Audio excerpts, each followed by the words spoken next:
Acho que é um dos textos mais conhecidos na carta aos Efésios, Efésios 6, a partir do versículo 10. Efésios, capítulo 6, a partir do versículo 10. Quem encontrou, diga amém. Amém. Quem não encontrou, peça misericórdia. Então vamos ter misericórdia. Tenha misericórdia do seu irmão. Você vê que seu irmão não encontrou, ajude ele. Fala, eu vou te dar uma ajuda. Efésios, capítulo de número 6, a partir do verso de número 10. Vai ser uma leitura um pouco longa, então eu vou ir lendo. Diz assim: no demais, irmãos meus, fortalecei-vos no Senhor e na força do seu poder. Revesti-vos de toda a armadura de Deus, para que possais estar firmes contra as astutas ciladas do diabo. Porque não temos que lutar contra a carne e o sangue, mas sim contra os principados, contra as potestades, contra os príncipes das trevas deste século, contra as hostes espirituais da maldade nos lugares celestiais. Portanto, tomai toda a armadura de Deus, para que possais resistir no dia mau, e havendo feito tudo, ficar firmes. Estais, pois, firmes, tendo cingido os vossos lombos com a verdade, e vestida a couraça da justiça, calçado os pés na preparação do evangelho da paz, tomando sobretudo o escudo da fé, com o qual podereis apagar todos os dardos inflamados do maligno. Tomai também o capacete da salvação e a espada do Espírito, que é a palavra de Deus, orando em todo o tempo, com toda a oração e súplica no Espírito, e vigiando nisto com toda a perseverança e súplica por todos os santos. E por mim, para que me seja dado no abrir da minha boca a palavra com confiança, para fazer notório o mistério do Evangelho, pelo qual sou embaixador em cadeias, para que possa falar dele livremente, como me convém falar. Amém? Feche seus olhos. Senhor, nós lemos a Tua palavra, e a Tua palavra ela é vida para a nossa alma.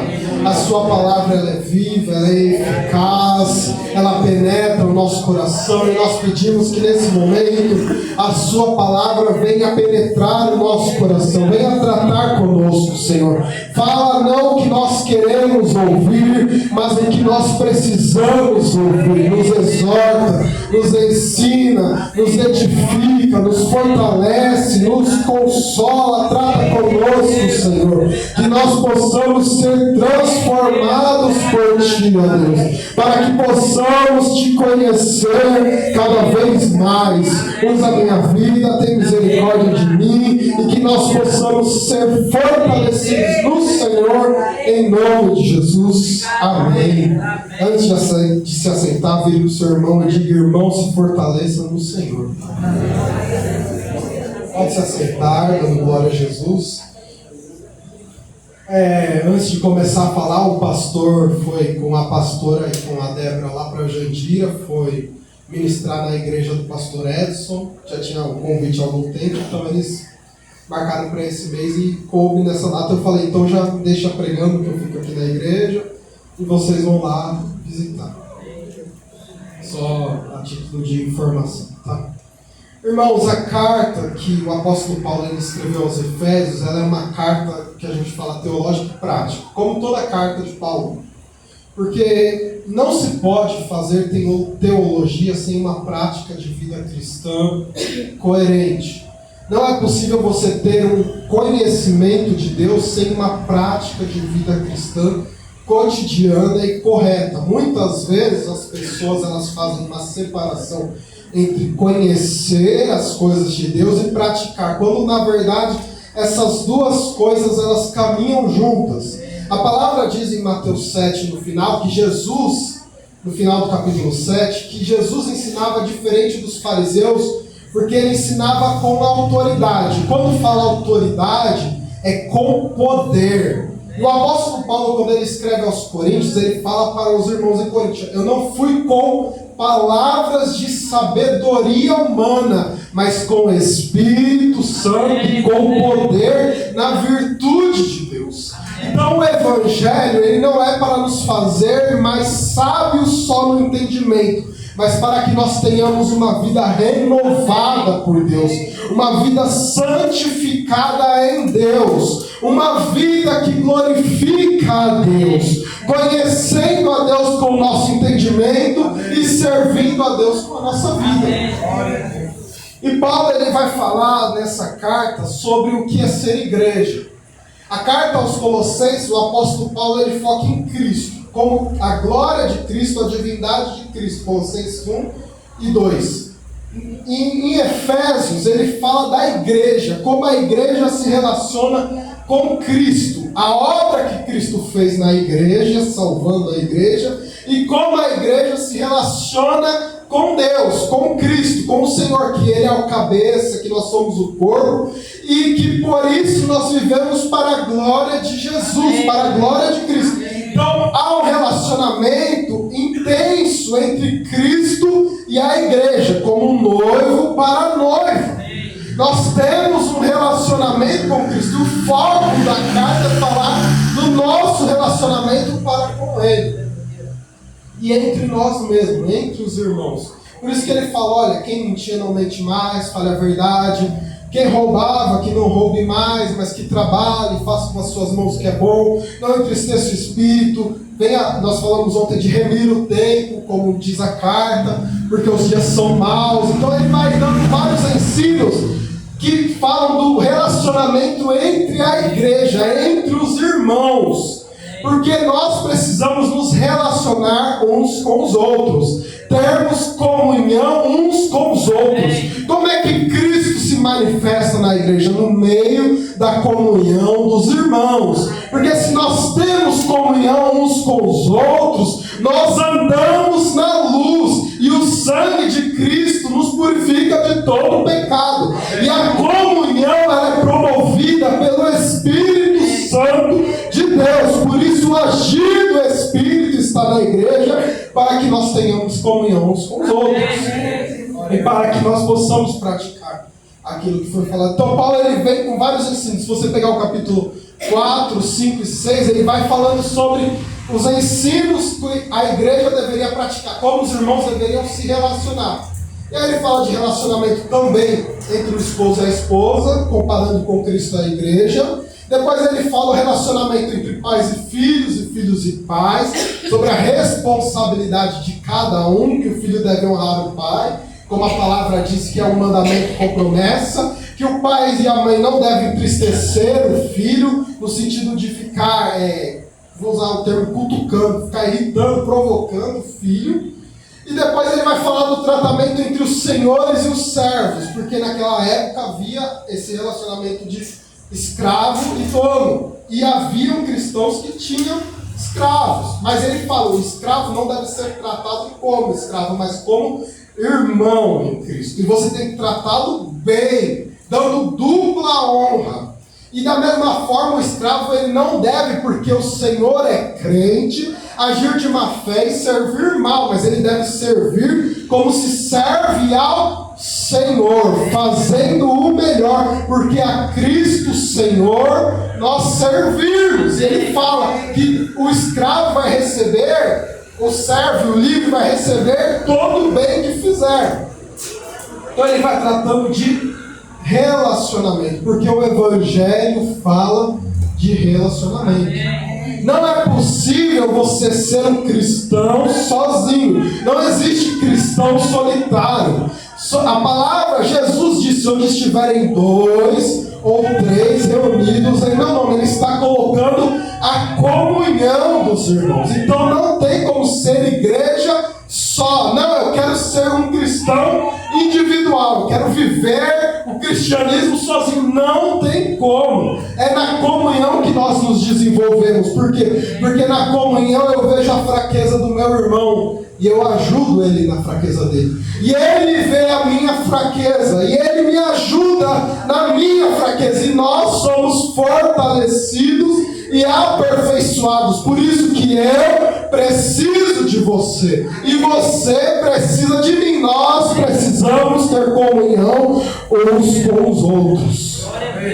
Vira para o seu irmão e diga: eu preciso ter comunhão com você. Nós precisamos ter comunhão uns com os outros. E aí, Paulo, nesse texto que nós lemos, ele vai usar uma linguagem militar. Porque Paulo era um soldado quando se converteu.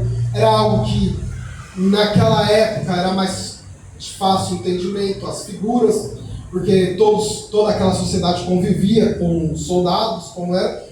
Então ele vai falar usando essa linguagem de soldado, como se nós cristãos fôssemos um exército.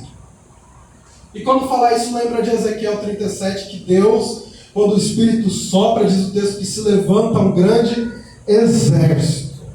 O Espírito Santo, ele nos enche para que nós sejamos um exército, para batalhar as batalhas da fé. E aí Paulo, ele começa falando sobre algumas coisas, sobre o título aqui na minha Bíblia está a armadura de Deus. Acredito que na sua também esteja a armadura de Deus, que é um texto extremamente conhecido. Ele começa dizendo: no demais, irmãos meus, fortalecei-vos no Senhor e na força do seu poder. Porque se nós queremos batalhar a batalha da fé, nós precisamos nos fortalecer em Deus.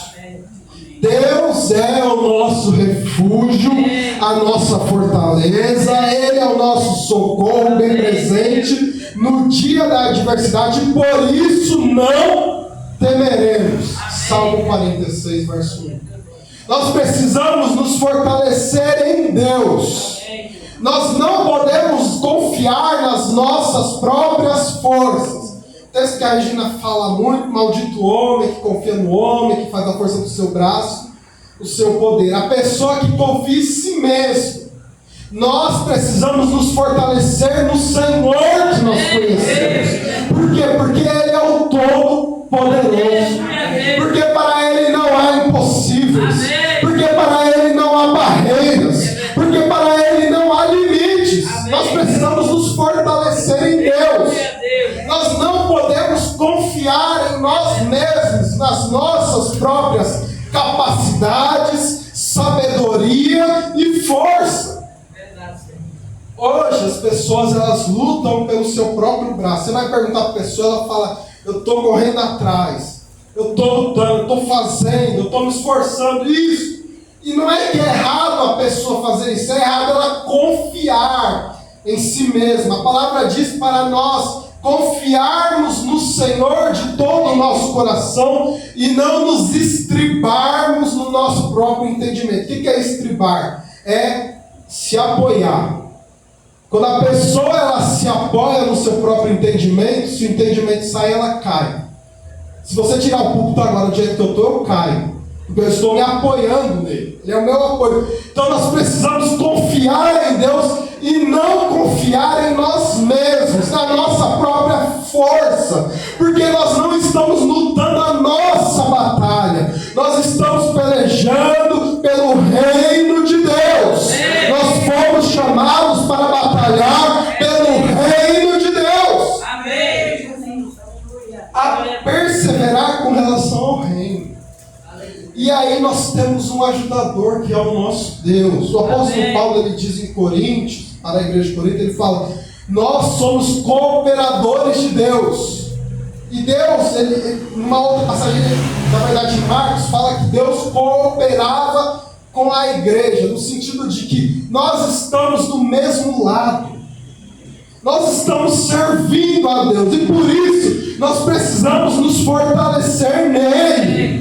Você precisa se fortalecer no braço do Senhor, no Senhor, porque Ele é poderoso para vencer, Ele é poderoso para destruir muralhas, Ele é poderoso para trazer livramento, Ele é poderoso para trazer consolo, Ele é poderoso para renovar as forças, Ele é poderoso para fazer infinitamente além do que pedimos ou pensamos. Ele é poderoso, por isso nós precisamos fortalecer nele e confiar. E aí o texto diz: e revestirmos de toda a armadura de Deus. No verso 11, no começo. Você se revestir é você colocar por cima da roupa. E ele fala toda a armadura de Deus. A ênfase é você não pode se vestir de uma parte da armadura. Como nós lemos aqui, tem ela toda. Nós vamos falar sobre ela. Mas você não pode querer uma parte, porque ela é um kit completo. Para que você possa viver a vida. Às vezes a pessoa quer viver, como eu disse, uma parte da fé. Eu quero ter conhecimento de Deus. Eu quero entender a teologia. Eu quero conhecer tudo e não tem problema isso. Mas a pessoa ela não vive a prática da vida cristã, ela não vive a devoção da vida cristã, e por isso ela não está se revestindo de toda a armadura de Deus. Ela tem uma parte, e por ela ter uma parte, ela está vulnerável. E a palavra diz se revestir de toda a armadura de Deus. É uma escolha individual. Você e eu escolhemos nos revestir. Ninguém vai te obrigar a se revestir. Ninguém vai te obrigar a colocar. Você pega e você se reveste, porque você quer estar pronto. Você quer estar preparado. Você quer estar atento para o que vai acontecer. Na vida há muitas circunstâncias que podem acontecer. E nós precisamos estar preparados. E quem está com a armadura de Deus está preparado para lidar com todas as situações da vida. Para lidar com o dia bom, para lidar com o dia mal, para lidar com a alegria, para lidar com a tristeza, para lidar com o ganho, para lidar com a perda. Ela se revestiu, então ela está preparada. Ele está pronto para matar, ele está pronto para viver. E diz o texto: para que vocês possam estar firmes contra as astutas ciladas do diabo. É nós compreendermos que há uma batalha, que há uma luta. E a luta, como diz aí no verso seguinte, não é contra a carne ou contra o sangue.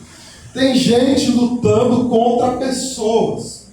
Lutando contra filho, lutando contra pai, contra mãe, contra colega de trabalho, lutando contra o governo, lutando contra o irmão. Ao invés de entender que há uma luta espiritual, que a palavra diz que o diabo, nosso adversário, anda em derredor bramando como um leão. Não é você valorizar o diabo e ficar com medo do diabo, mas é entender que há uma guerra espiritual, que se você está revestido, você resiste, você persevera, mas é compreender contra o que você está lutando.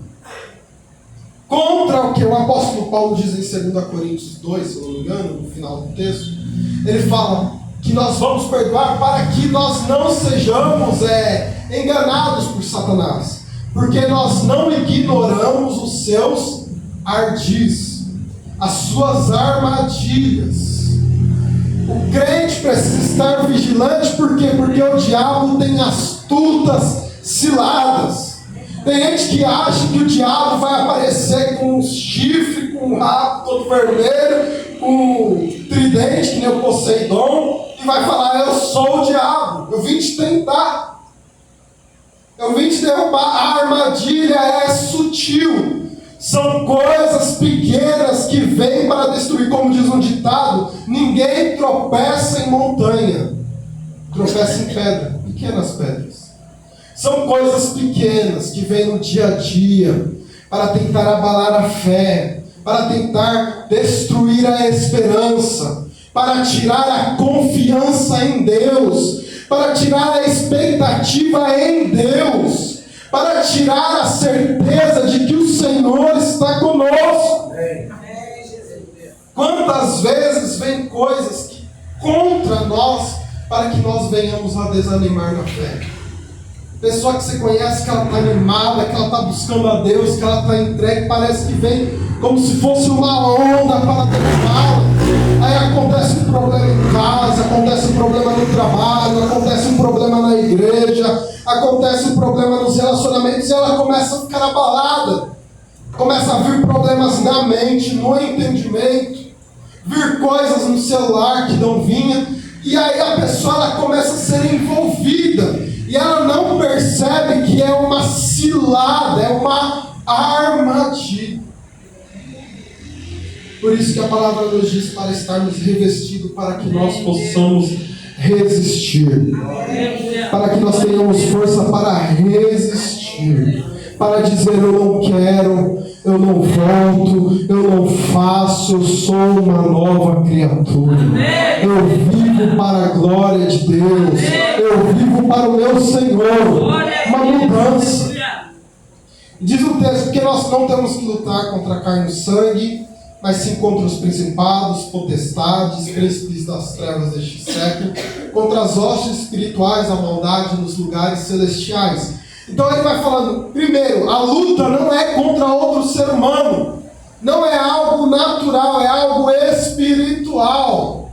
Nós não podemos pensar e acreditar que tudo se resume nessa vida. A palavra diz que o homem é como a erva, e a glória do homem, ou a honra do homem, é como a flor da erva. Seca-se a erva e cai a flor. Então é passageiro. O Salmo 90, que Moisés escreveu, ele fala: o homem, quando muito, ele chega a 70, 80, e depois é cansado, é enfado. Porque ele vai falando: a vida é breve, a vida é passageira. Tem gente investindo tanto naquilo que é passageiro e esquecendo daquilo que é eterno, daquilo que permanece. Tem um texto bíblico, uma parábola, que Jesus fala de um homem que ele teve uma colheita maravilhosa, e ele pega e colhe tudo aquilo, e ele fala: eu vou aumentar os meus celeiros, vou guardar os grãos, eu vou dizer para minha alma: alma, você tem bastante, come, bebe e festeja, viva a vida, por assim dizer. Mais ou menos assim, a aposentadoria. Ele falou: vou me aposentar de tudo, vou descansar, usufruir, que não tem nada errado. Só que aí o texto diz na parábola que lá no céu o Senhor fala: louco, esta noite te pedirão a tua alma, e o que você tem ficará para quê? Mais ou menos assim, você está preocupado com as coisas erradas.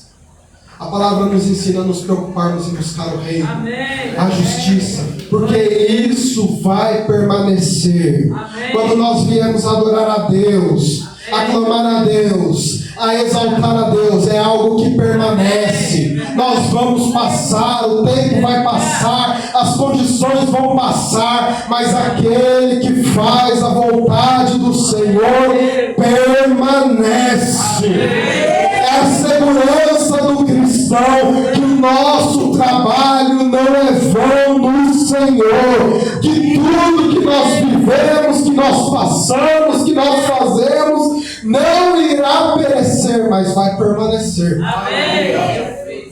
Então ele diz para que nós entendamos que a luta não é contra a carne e o sangue, mas sim contra, ele vai dando um nome: principados, potestades, hostes e os príncipes. Como se fosse uma hierarquia. Fala, tem algo no mundo espiritual lutando contra os salvos. E é entender que quando o reino de Deus se manifesta, há um agir do inferno contra. Quando nós pregamos o Evangelho, quando nós vivemos o Evangelho, há um levantar do inferno contra. A ação maligna vem contra, mas a palavra diz que maior é o que está em nós do que o que está no mundo. A palavra diz que aquele que é de Deus vence o mundo, e o maligno não o toca. E não pode se levantar o inferno, mas se você está com o Senhor, você permanece, você persevera, você vence. As portas do inferno não resistem. Porque a palavra de Deus nos diz que se nós estamos em Cristo Jesus, essa batalha ela está vencida.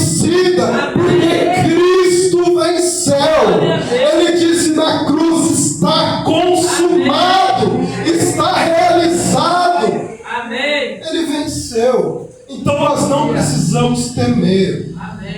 Como Jesus disse, vocês não precisam temer os homens.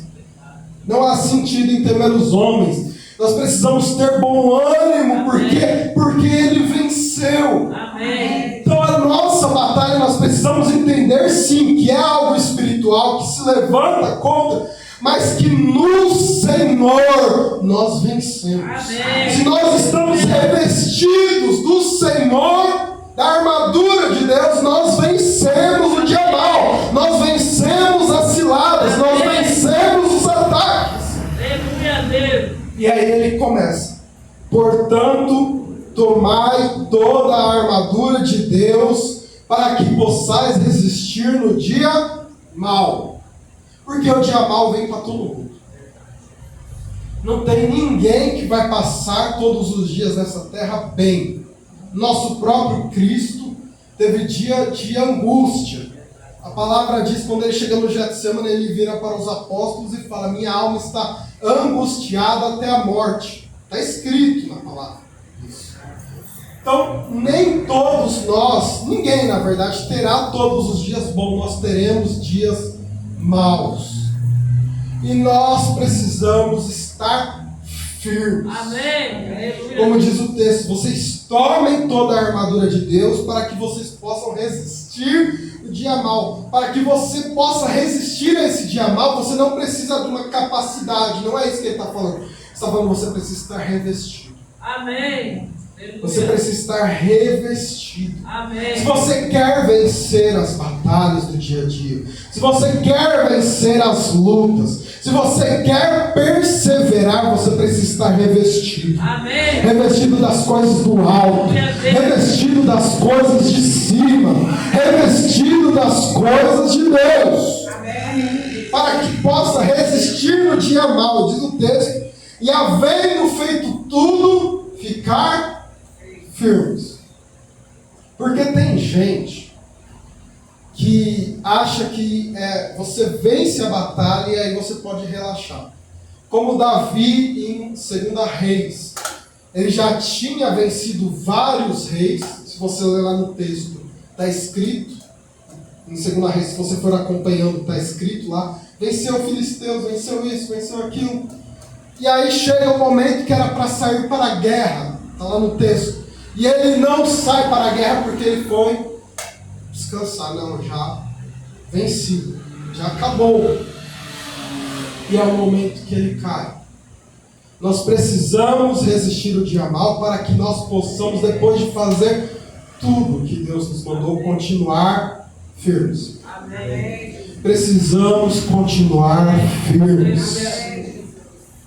Nós precisamos continuar firmes. Amém.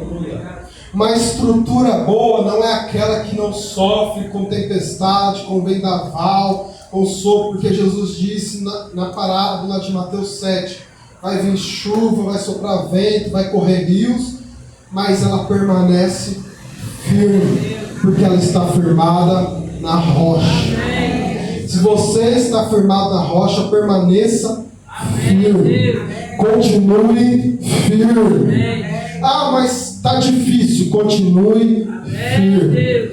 Ah, mas eu estou sofrendo, continue firme. Ah, mas eu estou passando por muita dor, continue firme. Ah, mas a enfermidade veio, continue firme. Ah, mas o desânimo veio, continue firme. Ah, mas o desemprego veio, continue firme. Continue firme. Porque o Senhor virá. A palavra diz que aquele que há de vir virá e não tardará. É você confiar em Deus, porque fiel é o Senhor. Por isso eu permaneço firme. Não é porque todas as coisas dão certo. Não é porque tudo sai da forma que eu queria. Mas eu permaneço firme, porque eu sei em quem eu tenho crido. Eu sei em quem eu espero. Eu sei em quem eu confio. Eu sei que Ele vai trazer consolo. Eu sei que Ele vai trazer refrigério. Eu sei que Ele vai trazer paz. Eu sei que Ele vai atravessar comigo. O salmista ele diz: ainda que eu passe pelo vale, a sombra da morte, eu não temo, porque o Senhor está no presente. Se eu estou passando no vale, Ele está. E Ele está com você. Eu estou passando um momento de dor, Ele está com você. Eu estou passando um momento de dificuldade, Ele está com você. Eu estou passando um momento de angústia, Ele está com você. O Senhor está conosco.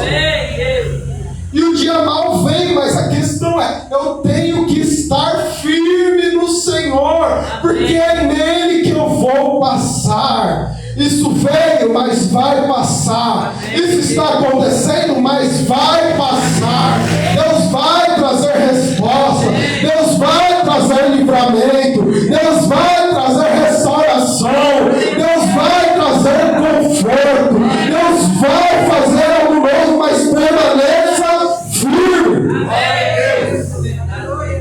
E aí diz o texto: estai firmes, tendo cingido os vossos lombos com a verdade. Aí ele já começa a falar da armadura de Deus.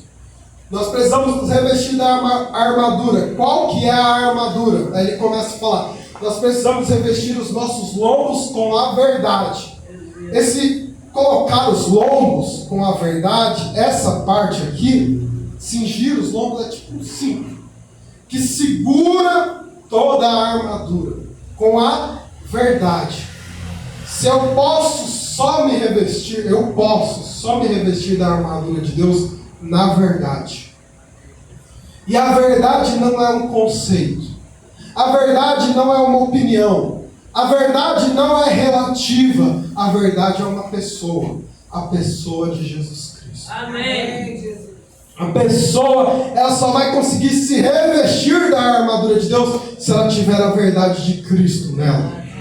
Se ela tiver a verdade da cruz de Cristo no coração dela, da salvação pela graça, de que ela era um pecador, e que o Senhor morreu para que ela pudesse ser redimida, e Ele ressuscitou, Ele está sentado no alto e sublime trono, e Ele virá buscar.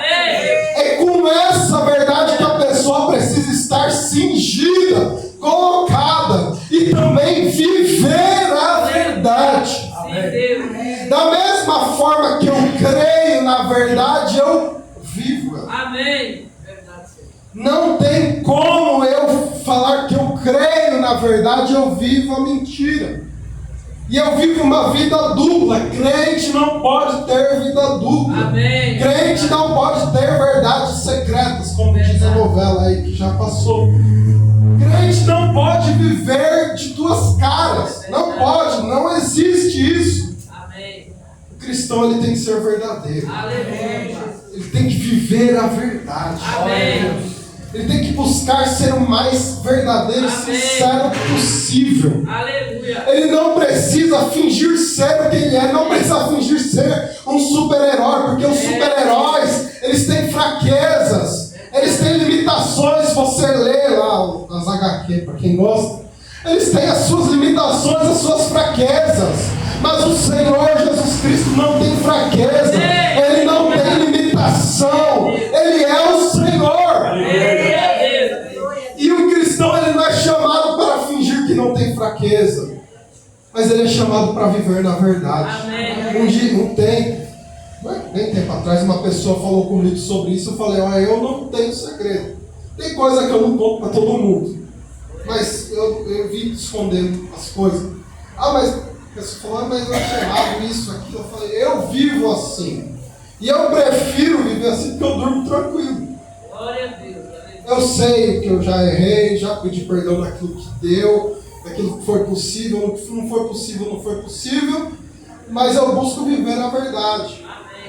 Eu busco viver na verdade. Não é que eu sou perfeito na verdade, mas eu busco vivê-la. Porque o apóstolo Paulo diz: nós servimos a Deus com uma boa consciência. Nós buscamos servir a Deus sem ter algo para nos acusar, sem ter coisas para que o inimigo nos acuse. E mesmo que ele nos acuse com aquilo que nós fizemos, o sangue de Jesus Cristo nos purifica, de todo pecado. A palavra diz em Zacarias 3 que o adversário que acusava, ele foi lançado por terra pelo Senhor. É saber que Cristo, ele nos justificou. E por isso você não precisa viver escondendo, você pode viver na verdade. É libertador você viver na verdade, porque você não tem mácula, no sentido de você não ter preocupações. Você é o que é. As pessoas olham, não, ele é assim. Ele é assim em casa, ele é assim na rua, ele é assim no trabalho, ele é assim em qualquer lugar. É viver na verdade. Ser revestidos, os lombos na verdade. Vestir a couraça da justiça. A couraça colocava, protegia o coração, o peitoral. Então, colocar a couraça da justiça é colocar a justiça de Cristo. Aquilo que Ele fez na cruz para proteger o nosso coração. Porque muitas vezes os ataques que vêm na nossa alma é você errou. É você pecou. É você fez isso, você fez aquilo outro e tal, e lança isso bem no coração e traz tristeza. Mas quando você se reveste da justiça de Cristo, você sabe, eu fiz tudo isso mesmo. Devo, não nego, não tem como pagar. Mas Jesus pagou na cruz. A palavra diz que a cédula que era contra mim, Ele pregou na cruz. Então é você falar, eu errei mesmo, pequei mesmo, tudo isso. Mas Jesus me perdoou. Eu vivo não na minha justiça, mas na justiça de Cristo. Eu vivo não no meu favor, mas no favor de Cristo. Eu vivo não na minha bondade, mas na bondade de Jesus. No favor de Cristo. Lembrar que Ele é que nos salvou. Ele que nos perdoou. Lembrar que é por causa dEle que nós somos salvos. Lembrar que é por causa dEle que nós vamos morar no céu. Lembrar que é por causa dEle que nós fomos redimidos. Que é por causa dEle que o Espírito Santo mora em nós. É por causa dEle. É por causa dEle. Nós estamos vivos. É por causa dEle. É Ele que nos sustenta. Se nós estamos aqui é por causa dEle. É a justiça dEle. Não é porque nós somos bons, mas é porque Ele é bom, porque Ele é misericordioso, porque Ele é amoroso. E Ele mostra a sua graça amando pecadores. É você se revestir dessa justiça. Calçar os pés na preparação do Evangelho da paz. É você viver, andar com o Evangelho da paz, experimentando a paz de Deus que excede todo entendimento. O cristão, ele precisa ter paz. Jesus disse em João 14, eu deixo para vocês a minha paz. A minha paz eu dou a vocês. Não dou como o mundo dá a paz. Ele está falando para vocês, meus discípulos, para quem segue, eu dou a minha paz. E a palavra chama Cristo de príncipe da paz. Aleluia a Deus. Ele nos dá a paz que excede todo entendimento. Ele nos dá a paz que faz com que nós possamos viver dia a dia. Aleluia a Deus. Ele nos dá a paz para vivermos os dias bons. Amém. Muitas vezes os cristãos, eles são chamados de doidos, por quê? Porque eles enfrentam as lutas com a paz. Eles conseguem, no meio da adversidade, louvar a Deus, adorar a Deus. Você vê na história os irmãos morávios, 1700 alguma coisa, eles estavam no navio e a tempestade, os tripulantes todos preocupados e tal. Quando foram ver os irmãos morávios, eles estavam louvando a Deus, naquela tranquilidade. O pessoal ficou olhando perturbado. Esse povo é doido. É a paz de Deus. Amém. Que no meio da tempestade do dia mau você vê Cristo. Aleluia. Você vê quando Jesus ele vai ao encontro dos discípulos da tempestade, parece que a tempestade some. Quando eles veem que é o Senhor, parece que a tempestade não tem mais outro assunto. É o Senhor. Eu vou estar com Ele, como Pedro foi. Porque a tempestade sumiu. Quem tem a Cristo tem a paz que a tempestade parece que vira bonança. E você consegue caminhar no meio da tempestade. É no meio da tempestade que você vê a glória do Senhor, o poder do Senhor. A palavra diz que o nosso Deus, Ele é da tormenta, é no meio daquele turbilhão, quando o mundo cai ao meu redor, quando tudo vai desmoronando, você tem a paz. Aleluia, Deus. Você consegue ficar tranquilo. Você consegue experimentar a graça de Deus. Amém. Saber o Senhor está comigo. Obrigado, Deus. O Senhor está comigo. A paz dele está comigo. A paz dele está na minha vida. O shalom de Deus. Tudo vai bem porque o Senhor está comigo. O Senhor está cuidando de mim. Ele está me protegendo, Ele está me guiando, Ele está firmando os meus passos. Como Abacuque, ele diz lá no final do capítulo 3, que ele fala: a figueira não floresce, tal. Ele fala: eu exultarei porque o Senhor é a minha salvação. Ele fará os meus pés como o das cervas e me fará andar sobre as minhas alturas. O Senhor vai me elevar acima de todos esses males. O Senhor vai me levar acima de todas essas tribulações. Por quê? Porque eu estou calçando o evangelho da paz, o evangelho da reconciliação, o evangelho do relacionamento com Deus, o evangelho que é as boas novas. Aí a minha vida, ela é cercada pela paz de Deus. Diz o texto, verso 16: vocês tomem sobretudo, acima de tudo, o escudo da fé, com o qual podereis apagar todos os dardos inflamados do maligno.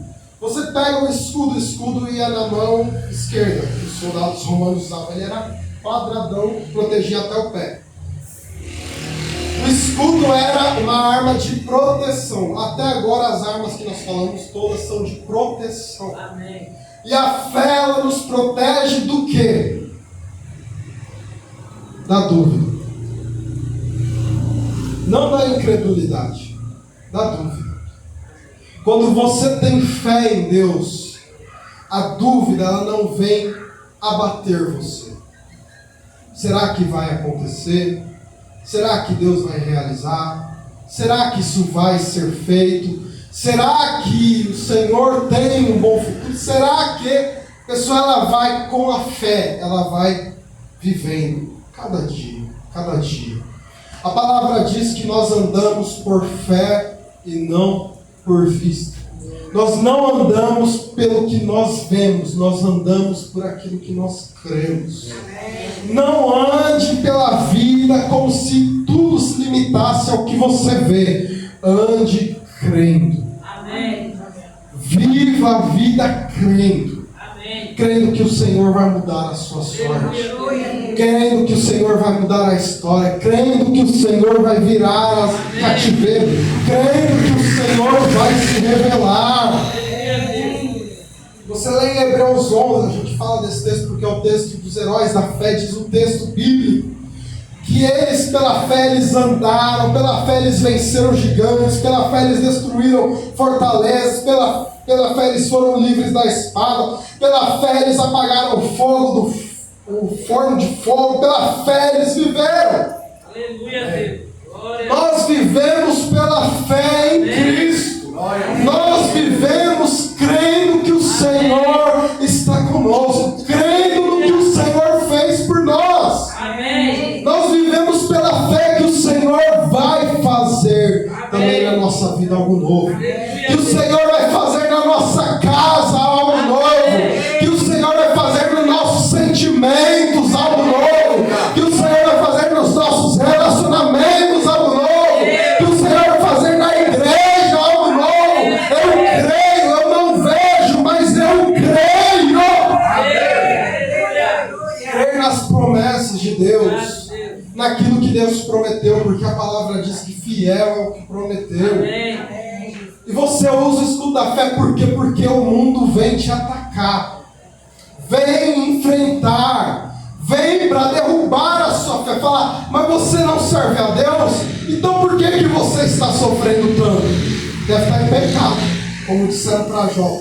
Os amigos falaram: você deve ter pecado, e acusaram ele de muitas coisas. Mas Jó, ele falou: eu sei em quem eu tenho crido, eu sei onde a minha fé está. Ela está em Deus. o meu Redentor. Glória a E Ele Deus. vai se levantar sobre toda a terra. Amém. É crer no Senhor Jesus Cristo. É crer nele. Porque é Ele que pode mudar as Amém, situações. ó Deus.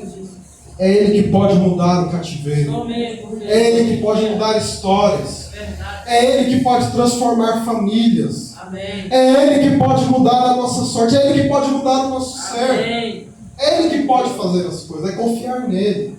Crer, confiar, viver Amém. e se proteger contra os ataques. Porque os ataques Aleluia, virão. Deus.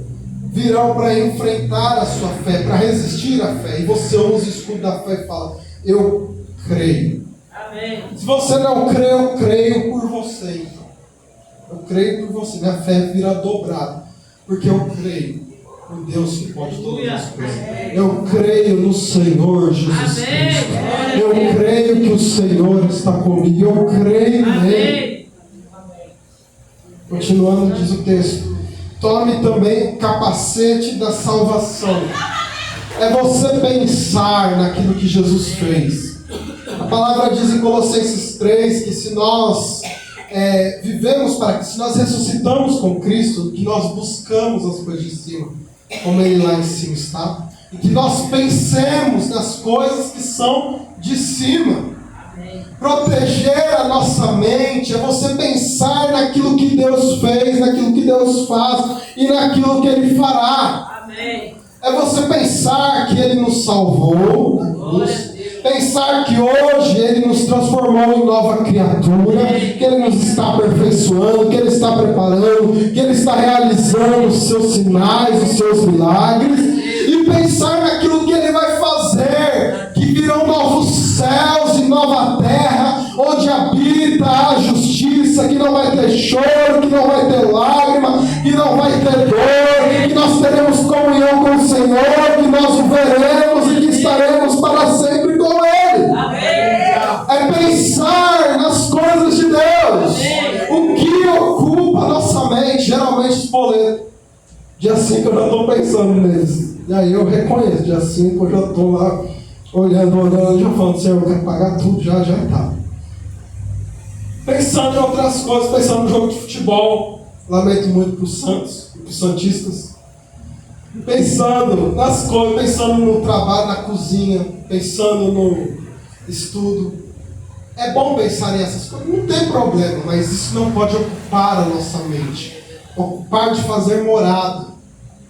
Essas preocupações não podem, porque tudo isso é passageiro. Tudo isso vai passar. Vão vir coisas novas, vão vir boletos novos, vai vir coisas novas. Mas é pensar no que Cristo fez, porque Amém. o que Cristo fez não muda. O que Cristo faz, o que Cristo realiza. A palavra diz que Ele é o mesmo ontem, hoje, eternamente. Pensar no que Ele já realizou na vida dos irmãos. Pensar no que Ele fez, como Ele salvou, como Ele libertou, como Ele curou, como Ele transformou, como Ele fez grandes obras, grandes coisas fez o Senhor por nós. Por isso estamos alegres. Pensar nas coisas de Deus.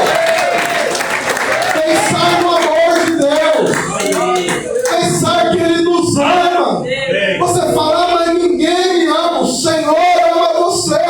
Cristo ama você. A palavra diz que Ele prova o seu amor. Você quer uma prova do amor de Deus? Ele mandou Jesus sendo você ainda pecador. É pensar nisso. Ele nos ama. É pensar que Ele virá para nos buscar, para livrar-nos do sofrimento, da dor, das angústias, para nos redimir, para que nós tenhamos um novo corpo e para que nós vivamos com Ele para sempre.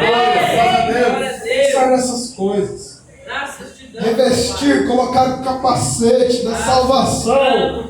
Muitos dos ataques que vêm aqui no pensamento, no entendimento. Por isso que o apóstolo Paulo disse para nós não nos conformarmos com esse mundo, mas transformarmos, não o mundo, transformarmos a nós mesmos com a renovação do entendimento. Amém. Para que nós possamos experimentar a boa, agradável e perfeita vontade de Deus. Amém. É você renovar a sua mente. Você começar a pensar naquilo que é bom, não naquilo que é ruim. Amém. pensar naquilo que Deus fez, principalmente. Isso vai fortalecer a sua fé. Isso vai te ajudar a vencer as dúvidas, os medos, os temores, as coisas. Porque Deus é provedor. Amém. Porque Deus cuida de nós. Obrigado, Deus. Diz o texto. E a espada do Espírito, que é a palavra de Deus. A espada, ela é uma arma tanto de defesa quanto de ataque. Você se protege com ela e ataca com ela. O único jeito de nós atacarmos o diabo, as obras do diabo, é com a palavra de Deus. É você conhecer a palavra de Deus, empunhá-la e falar: diabo, eu te enfrento não com a minha autoridade, mas com a palavra de Deus. Amém. Jesus, quando ele foi tentado, ele não contou o testemunho dele para o diabo: ó diabo, eu nasci de uma virgem. Ele usou a palavra de Deus, está escrito. Nem só de pão vive o homem, mas de toda a palavra que procede da boca de Deus. Você enfrenta as obras do diabo com a palavra de Deus, porque ela te dá sabedoria. Ela te dá sabedoria para administrar os recursos. A palavra de Deus vai ensinar você a guardar, a reservar, fazer reserva de emergência, fazer as coisas. Vai te ensinar como distribuir tudo. A palavra de Deus vai te ensinar como se relacionar com as pessoas. A palavra de Deus vai te ensinar como tratar com relação ao governo. A palavra de Deus vai te ensinar a se relacionar com o seu patrão, se você for patrão, com seus empregados.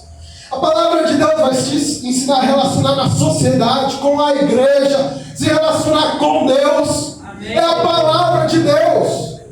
Ela vai te ensinar a relacionar com o cônjuge, com o namorado, com o noivo, não importa. A palavra de Deus, ela nos ensina como vivermos a vida. A como lidarmos com o dia a dia. Ela nos ensina a não nos enchermos de nós mesmos, mas a buscarmos o interesse do que é do outro. A palavra diz que vocês não busquem os seus próprios interesses, mas cada qual o que é do outro. A palavra vai ensinar a nós amarmos uns aos outros, como Cristo amou a nós. Nosso referencial é Cristo. E aí nós vamos aprendendo e crescendo. É imediato? Não, mas é crescimento. É como Provérbios diz: a vereda do justo, o caminho do justo, é como a luz da aurora. Vai brilhando mais e mais e mais e mais até ser o dia perfeito. Amém. Até chegar o momento exato que Cristo resplandece. Aleluia, Deus. Então você vai crescendo e você vai usando a palavra de Deus. Amém. Comece a usar a palavra de Deus no seu trabalho, para abençoar o seu local de trabalho. Comece a usar a palavra de Deus na sua casa, no tratamento, no relacionamento. Comece a usar a palavra de Deus no seu relacionamento com seus amigos. Comece a usar a palavra de Deus com seu namorado, noivo, marido, esposa. Comece a usar a palavra de Deus para isso, para se relacionar. A palavra de Deus, ela é espada. Como diz o texto de Hebreus, ela é penetrante, ela penetra na alma e no espírito, nas juntas e na medula, faz uma divisão perfeita. E ela discerne, ela te mostra os pensamentos e a intenção do coração. Ela mostra o que está errado. Se você vai conhecendo a palavra de Deus, você vai sabendo o que está errado, o que precisa ser melhorado, o que pode ser aperfeiçoado. Você vai sendo consolado pela palavra de Deus. Quantas vezes, quando eu estou num momento assim, mais para baixo, eu lembro de Romanos 8, 28. Todas as coisas cooperam para o bem dos que amam a Deus, daqueles que são chamados segundo o seu propósito. Quando a gente está cansado, lembra lá de Isaías: os que esperam no Senhor renovam as forças. Amém. Lembrar que a palavra diz que quando me sinto fraco, o Senhor fala: eu me aperfeiçoo na fraqueza. Amém. A minha graça te basta, o meu favor te basta. Quando eu penso: não, eu estou sozinho, o Senhor está comigo. Amém. O Senhor está comigo todo o tempo. Aleluia. Ah, que o Senhor me esqueceu. Aí eu lembro de Isaías que ele fala: pode uma mãe esquecer do filho que amamenta? Mesmo que ela se esqueça, eu todavia não me esquecerei de ti. O seu nome está nas minhas mãos.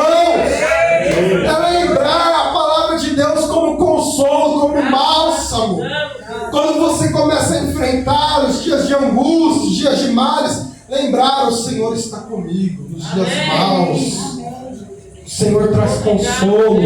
O Senhor levanta pessoas. O apóstolo Paulo, ele estava num momento mau em 2 Coríntios 7. Ele fala: quando eu cheguei na Macedônia, eu não tive descanso.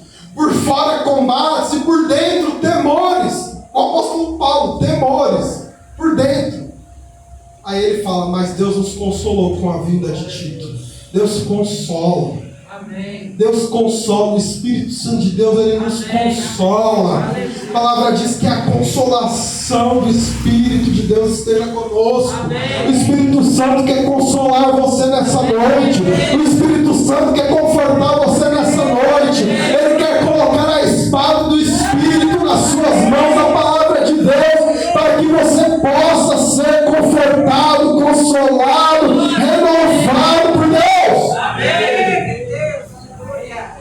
A espada do Espírito, que é a palavra de Deus, orando em todo tempo, com toda oração e súplica no Espírito, e vigiando nisso com toda a perseverança e súplica por todos os santos. E aí ele termina pedindo oração por ele, porque ele é embaixador em cadeias. Mas também a oração, porque nós precisamos cada vez mais orar. Como diz o pastor Silas,